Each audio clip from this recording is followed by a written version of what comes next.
Ide Samuel, perjanjian pernikahan yang ditulis oleh Sophia Grace. Selanjutnya Samuel menjelaskan idenya. Kupikir saat ini kita menuruti saja kehendak orang tua untuk menikah. Setelah itu kita kan tinggal di rumah sendiri, sudah nggak usah berpura-pura lagi. Kita jalani hidup kita masing-masing. Bagaimana? Aileen mengerutkan kening. Ide bagus, cetus gadis itu dalam hati. Tapi mau sampai kapan bersandiwara seperti itu? Lalu bagaimana dengan James? Kita cukup menikah 2 tahun saja.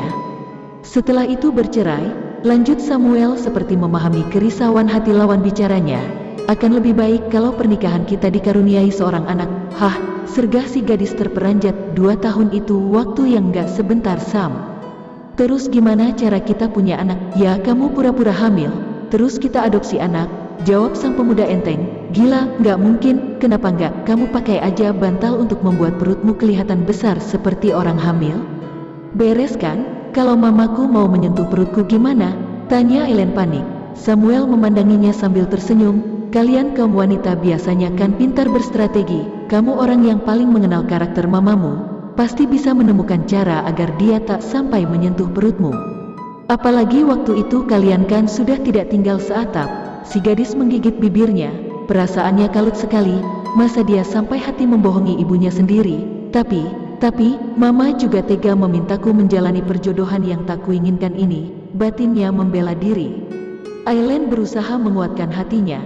Dia lalu bertanya pada Samuel, terus rencana selanjutnya bagaimana? Sesudah bayi itu lahir, apa yang akan kita lakukan? Tunggu sampai beberapa bulan, sahut pemuda itu tangkas. Lalu kita berdua ribut-ribut. Kamu menemukanku berselingkuh. Karena kecewa berat, kamu menggugat cerai dan tak mau mengurus anak kita.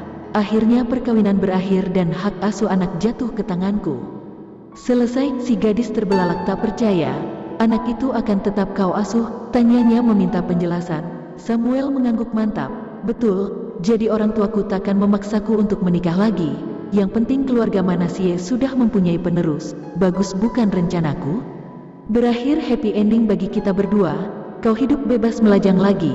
Aku juga takkan diusik untuk menikah lagi karena orang tuaku kecewa dengan kegagalan pernikahan kita. Kamu sudah merencanakan semuanya sebelum datang kemari, cetus Aileen. Cuma ada satu pihak yang dirugikan dalam hal ini, yaitu James pacarku. Sang pemuda menatapnya penuh arti. Karena itulah tadi aku bertanya apakah kamu sudah mempunyai kekasih. Kalau ya, it's okay, ceritakan saja rencana ini padanya. Jika pacarmu itu benar-benar mencintaimu, takkan menjadi masalah baginya menunggumu 2 tahun lagi. Toh, kalian tetap bisa bebas bertemu selama kita menikah. Aku takkan melarang dia datang ke rumah. Pacaran saja sebebas-bebasnya. Aku nggak peduli, asalkan jangan sampai ketahuan orang lain. Bisa-bisa skenarionya nanti berubah. Kamu yang berselingkuh, bukan aku. Hahaha.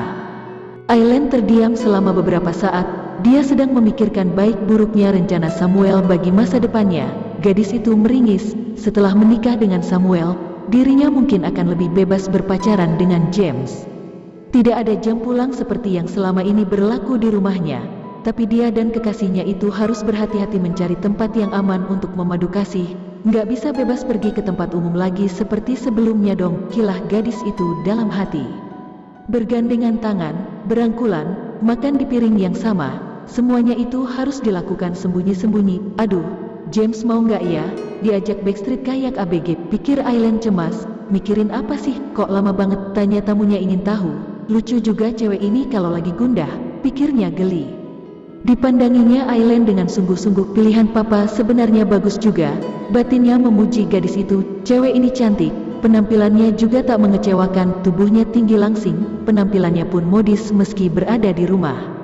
Seandainya saja diriku tidak bermasalah, barangkali aku bisa belajar menyukainya. 2 tahun itu kok lama banget rasanya ya?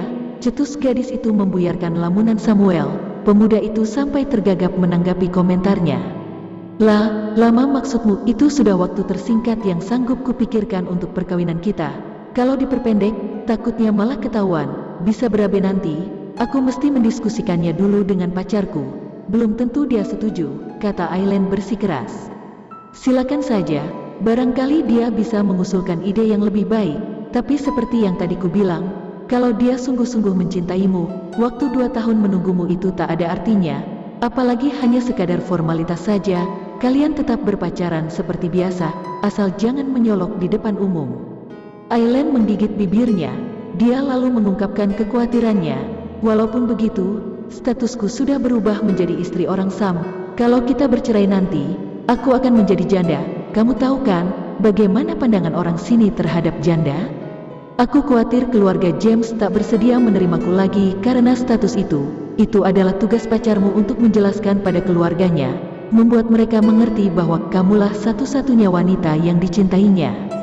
Jangan kamu tanggung sendiri beban itu, Lin. Namanya sepasang kekasih ya harus saling berbagi suka dan duka. Bukan cuma mau sukanya aja, masuk akal juga kata-katanya, pikir gadis itu. Justru ini dapat merupakan pembuktian seberapa besar cinta James padaku. Kalau aku yang berada dalam posisinya, bagiku tak masalah menunggu 2 tahun saja. Toh, kami saat ini juga belum kepikiran untuk menikah. Oke, cetus gadis itu mengambil keputusan. Akan segera kubicarakan hal ini dengan pacarku. Kamu akan kuhubungi secepatnya. Sip, sahut lawan bicaranya lega. Pemuda itu lalu meraih ponselnya. Berapa nomor WA-mu? Aku mau menyimpannya. Aileen menyebutkan sejumlah angka. Setelah menyimpan nomor itu dalam ponselnya, Samuel langsung menelponnya. Ponsel gadis itu berbunyi. Nggak usah diangkat, kata pemuda itu telepon dariku, supaya kamu bisa menyimpan nomor WA-ku. Gadis di hadapannya mengangguk. Dia menghela napas lega. Ditatapnya Samuel penuh terima kasih. Syukurlah kita berdua sepakat, Sam, semoga semuanya berjalan lancar, ucapnya lirih. Sorot matanya kini jauh lebih bersahabat. Pemuda di hadapannya mengangguk mengiyakan. Kalau ada apa-apa, jangan sungkan-sungkan menghubungiku kapan saja. Keberhasilan sebuah rencana membutuhkan kerjasama yang baik di antara kedua belah pihak. Giliran Aileen yang mengangguk, terima kasih, Tuhan. Batin gadis itu bersyukur. Kalaupun aku harus menikah dengan laki-laki yang tak kucintai, setidaknya dia bukan orang yang menyebalkan. Perkawinan itu juga untuk sementara waktu. Selanjutnya diriku akan bebas merdeka lagi sebagai Aileen Benyamin. Setelah kesepakatan dengan Samuel, akhirnya Aileen menemui pacarnya dan menjelaskan rencana perjodohan dirinya. Apa katamu, kita backstreet? Cetus James tak mengerti. Ditatapnya Aileen penuh tanda tanya. Kekasihnya itu mengangguk mengiyakan. Dia lalu menceritakan perjodohan antara dirinya dengan Samuel, putra kawan lama ayahnya. Dijelaskannya pula tentang ide pemuda itu untuk sekadar menikah di atas kertas dan bercerai 2 tahun kemudian. James termangu mendengar penuturan sang kekasih. Dirinya merasa tak terima dengan pengaturan pernikahan Aileen oleh orang tuanya. Lanjut ke bab berikutnya dulur-dulur semuanya. See you next video.